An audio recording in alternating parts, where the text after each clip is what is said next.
All right, Paul, you've got an update on women's football. Yeah, look, really exciting. We've this week come to terms with the AFL. We've reached a 2-year agreement on the women's standard playing contract, which will see an increase across all 3 tiers of payments over those 2 years. And what does that look like, the increase? Yeah, well, firstly, we've locked in actual values for each of the 3 tiers. So the base contract for 2017 will be $8,500. That'll then increase to $9,276 in year 2.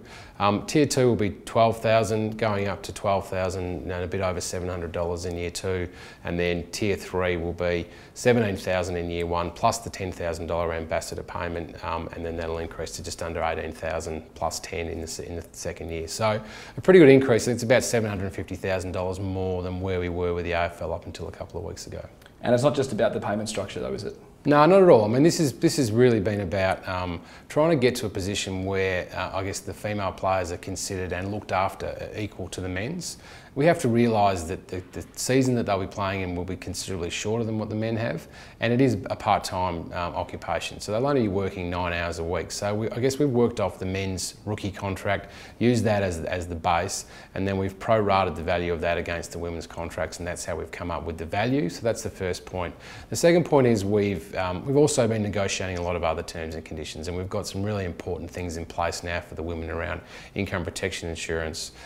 We make sure that they're going to be well looked after from a tools of trade perspective, so they'll get boots and runners and all the equipment that they need. There are other things around their ability to exploit their own image commercially. They'll get allowances when they go away from home. So it's a comprehensive agreement and one that we and the players are pretty happy with. And what was the trigger for you to accept the deal?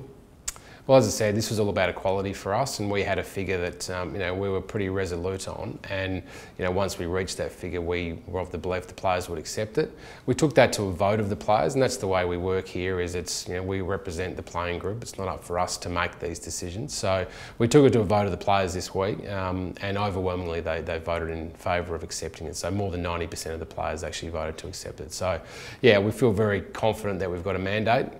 We can push forward from here. I mean, we're all really excited about this competition, and now we can get forward with the induction camp this week. Pre-season starts next week, and we can get into it. And how would you describe the negotiations with the AFL?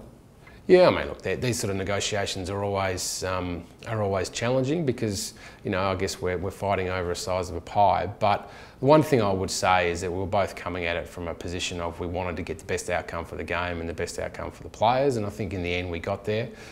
We wouldn't have reached agreement if we weren't both happy with it. And lastly, you touched on the voting process. Overall, what role did the footballers play through this process? Well, we initiated a steering committee probably 4 or 5 months ago. We've had some of the players involved in that. They've been critical. We've also got around the country and met with a number of the girls. And we've had some pivotal meetings where the girls have given us strong direction. And so, we've been acting on their instructions the whole way through this, and we knew what we needed to get for them before they'd accept it. We got there this week, as I said, we took it to a vote and they accepted it.